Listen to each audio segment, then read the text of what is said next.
kubiri ekyamawulire agatali konfufu tukiguddewo n'amawulire ag'ennaku agabatuuze ku byalo bibiri mu disitulikiti ey'e Rubirizi abakeredde Miranga n'okwaziirana nga kiddiridde YPDF okusasira mu bantu mu maka ag'enjawulo natta abantu basatu n'amasasi mu bukambwe abalala basatu okuli n'abaana abato baddusiddwa malwaliro ng'embeera si nnungi.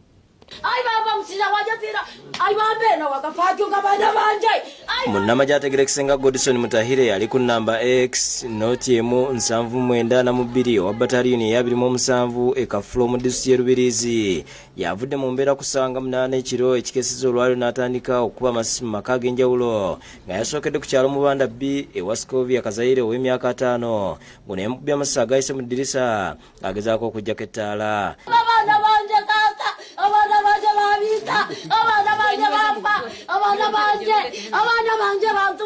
Yagenze mu maka g'omugenzi Deo Maya ku kyalo Nkondo B abayina oluganda ku Kazaire n'akuba amasasi mu madirisa agakotte Maureen Kyatusimire mu lubuto oluvannyuma n'amenya geeti n'akuba mwannyina Conrad Maya eyabadde agezaako okutaasa bannyina n'amuttirawo n'alumba Oliver Nesima naye n'amuttirawo saaka abaana Rahman Mawejje ow'emyaka 10 ng'ono yamukubye essasi n'amuyiwa obwongo ne Ramadhan Mawejje ow'emyaka 8 nga bano ne Maureen baddusiddwa mu ddwaliro nga biwalattaka. Omuzigo gwa Maya gusangiddwamu ekisaba ky'omusaayi ng'eno bannyina gye baddukidde okubataasa nga ye omulenzi omulala Emmanuel Ashaba yeekwese mu Kabuyonjo ne Jen Scovia bakaawo nawo balunyumyanga lutabaalo. Tera masasi bembagambu mu Kiswahili kule Kaswahili nyo meta kujumanya kwa kujigamba kule kanyo kinde kimpulire kimu yino omuntu agamba Kiswahili nke kinde kinkumanyamu yagamba ati omukazi ayina omwana nayogera ati nze ngenda nyina omukyala agenda kuzaala gwolyani kubanga baganda baffe bona tebalina kutu gwolyani tiyayogera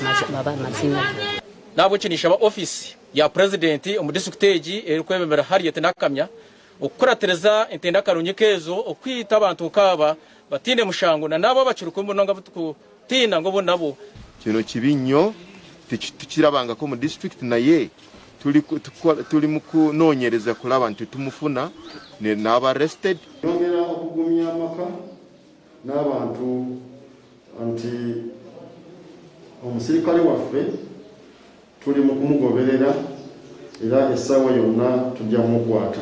Ate Jacob Tumusiima ow'emyaka 24 eyabula Sabbiiti ewedde asangiddwa nga yattibwa ng'omulambo gutemeddwamu ebitundu bibiri. Tumusiime mutabani wa Christopher Kirabo ne Rosemary Birungi abatuuze ku kyalo Kibanga Ward mu tawuni kanso e Kagadi ng'abatuuze ne poliisi babadde bamunoonya okuva nga 22 lwe yabula ng'ekiwuduwudu kisangiddwa mu mpuku wakati w'amayinja ku lusozi ekya Kasenene mu disitulikiti y'e Kagadi.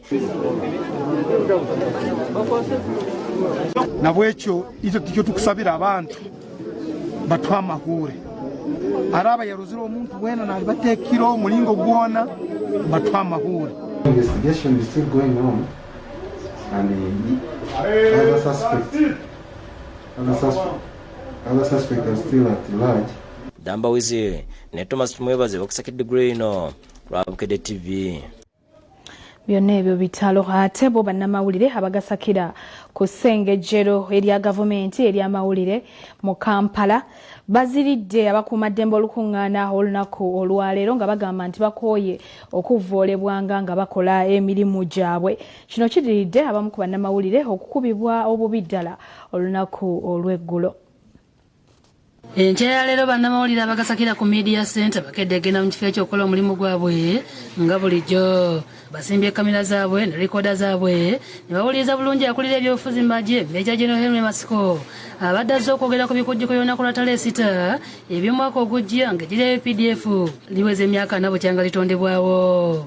Masika ategeeza ng'ebikujjuko ebigenda okubeera e Masaka n'alambula ne byonna ebigenda okukolebwa omuli n'okuzimba ekkaddizo ly'amagye erinabalisookedde ddala mu ggwanga lyattu Uganda. And tomorrow His Excellency will lay a foundation stone for the construction of the first ever National Military Museum. Ategeeza nti olwa COVID-19 tebajja kusinkana bantu bangi nga bakweyambisa emikutu gy'amawulire. Omu ku bannamawulire amubuuzizza ensonga lwaki ab'ebyokwerinda basusse okuvvoola bannamawulire nga bayita mu kubatiya gaasi sako n'amasasi nga naba mu kiseera kino banyiga biwundu nga n'abalala banyiga ebitundu by'omubiri ensonga z'amaka ne bazeenenya. People die. Our father in all places. That's important. I'm telling you, I have a child. My wife is good. She's a professor. She's here only girl. Fellow journalists. We did not get an apology from our officer. Let us walk away for once and for all. We shall come back. Before you walk away, let me tell you. Walk. Let them realize we shall come back. Kenya nukula ya Asseeko ebaddemu okubalaata ekinyezeza bannamawulire ne bakwata kamera zaabwe okwakana nga bamulese katuuti yekka n'omukuumi we mpozi n'omwogezi w'ekitongole kya poliisi mu ggwanga Fred Enanga bwakati mu bannamawulire okweri omukuju ne beekandaga mu lutemyo lw'amaaso poliisi ebadde emaze okuyungula abawanvu n'abampi mu ngeri erabisengeyo okwagala okukwata bannamawulire kyokka oluvannyuma bapondoose ne bavaawo nga tebalina gwe bagenze naye. Wano omwogezi wa poliisi mu ggwanga Fred Enanga alaajanye wakati mu kutegeeza nga bamanya omugaso gw'abamawulire era beetondedde ku mbeera yonna eyabaddewo n'ategeeza nga batandise okunoonyereza ku byabannamawulire abaakubiddwa olunaku olw'eggulo. Why should we dub you as enemies? That is not there. Even in this incident of massacre, I told Ali Mivulo NTV, please, can you bring forward the digital evidence you say you have, showing that the commanders were targeting journalists?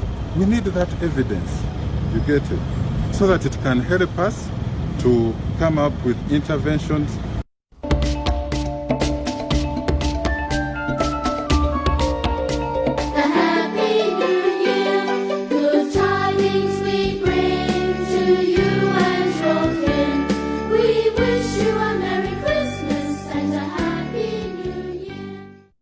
Obako kuva mu kakiiko k'ebyokulonda akakiiko kajjukizaawo bonna abeewandiisa okulonda nti ennaku ezaalambikibwa okulondebwako abayisimbyewo bweziti bwe zaalambikibwa abeesimbyewo ku bwa pulezidenti n'abakiise ba palamenti baakulondebwa nga 14 Januari 2021 bo abeesimbyewo ku bwa Lord Mayor, Meya, bassentebe ne bakkansala okwabekwa kubaawo nga 2 Januari 2021 ate abeesimbyewo ku mitendera gya munisipaali, ssentebe ne bakkansala ba division baakulondebwa nga 25 Januari 2021 olwo bassentebe ne bakkansala b'oku mutendera gw'amagombola balondebwe nga 3 omwezi ogwokubiri 2021 oyekka erinnya lye lirabikira ku lukalala lw'abalonzi yajja okukkirizibwa okulonda ojjukizibwa okwambala mask, okunaaba mu ngalo ne sabbuuni era n'okwewa amabanga mu kaweefube w'okulwanyisa ekirwadde kya COVID-19. Akakiiko kakubiriza abalonzi okugenda mu bungi okulonda oyo gw'osiimye akukulembere. Extra mulondo nange kyakunywa kisufu abafere tebaguza omulondo no kwina kubaako kirungi tulumirirwa bulamu bwona amakago oligeza n'okikomba ku omubiri gukuba n'obutwa ne bufumuka mubiri guba bulindaala neya n'obakunywa omwana akomawo kizibu kula obusimu kirungi extra mulondo gwoba wettanira bayina n'akananasa akavumula lubyamira petayiti kajyongerako kirungi extra mulondo.